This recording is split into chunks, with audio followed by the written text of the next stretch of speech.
Otep à tous, bien-aimés frères et sœurs.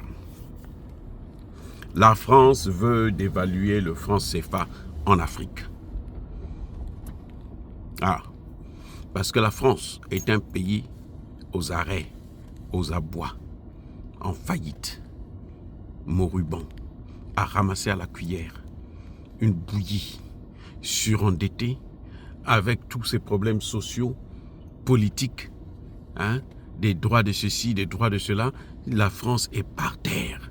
La France est à genoux. La seule façon de sauver la France, c'est de reprendre les colonies, comme d'habitude d'ailleurs. Ce n'est pas la première fois. Les Français l'ont déjà fait.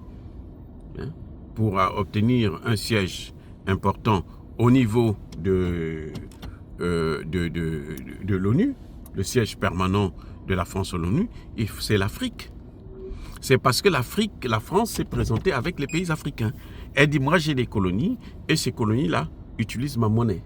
C'est comme ça que la France a eu cette place-là, que vous voyez là. D'abord à l'ONU, comme le secrétaire général adjoint, chargé des missions de maintien de la paix, ça c'est un. Deux, c'est au FMI, comme directeur général du FMI. Voilà, ça a toujours été un Français, et la Banque mondiale un Américain. Et pourquoi? Parce que le FMI, c'est d'abord la France, les pays africains. Le FMI, là, toute sa politique essentielle, c'est en Afrique, d'abord.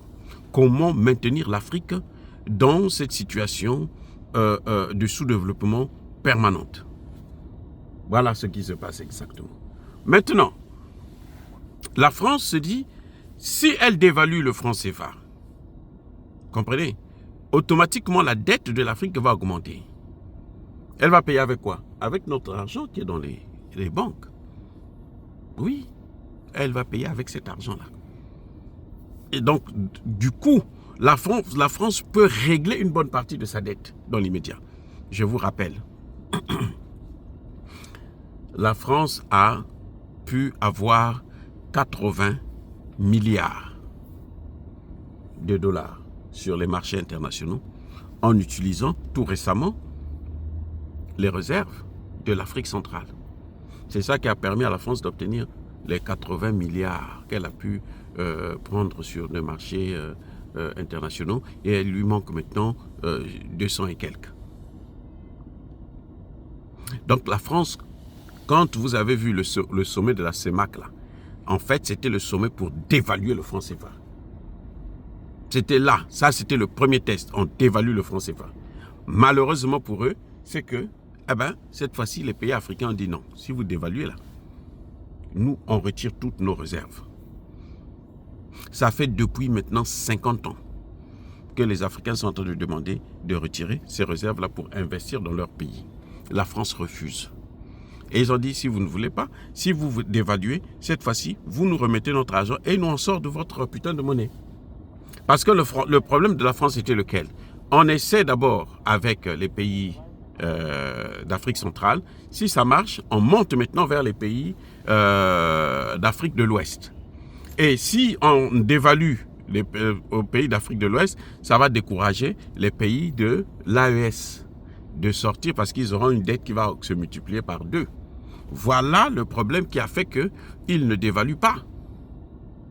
Et ils savent aussi que s'ils dévaluent, l'AES aura toutes les raisons pour sortir sa cartouche, sa propre monnaie. Ça c'était prévisible. Ils le savent. Donc les Français savent qu'on ne peut pas faire autrement. Et ils ont des problèmes avec les autres pays européens qui leur demandent justement de dévaluer parce que la France ne tient pas. Et les pays africains sont prêts aujourd'hui, même en Afrique centrale. Il y a des présidents qui sont prêts à changer de monnaie si la France ose dévaluer. C'est ça qui a freiné la France de ne pas dévaluer. Sinon, les Français étaient prêts à dévaluer cette monnaie-là. Et puis, on n'en parle plus, les Africains, ils n'ont qu'à aller se faire foutre ailleurs. Voilà, bien-aimés frères et sœurs, encore une fois de plus, ce qui se passe actuellement dans la sous-région. La France est prête. C'est pour ça que vous avez vu que Emmanuel Macron a envoyé son ministre des Affaires étrangères, et plutôt de l'économie, qui a été démissionnaire, un gouvernement démissionnaire qui va aller prendre des grandes décisions comme ça. Qu'est-ce qu'il est parti faire là-bas? Le FMI a envoyé son représentant, qui était le directeur. Ils ont envoyé le directeur du département Afrique. Voilà. C'était parce que c'était clair. Il faut dévaluer cette monnaie. Mais quand ils sont partis, ils ont rencontré cette fois-ci un os. Parce qu'il y a des pays comme le président Biya, le Touadéra, qui sont prêts aujourd'hui à sortir de la zone CFA, à créer leur propre monnaie. Donc, eux, comme ils ont peur de prendre l'engagement, ça, il faut le reconnaître, ils ont peur de prendre l'engagement.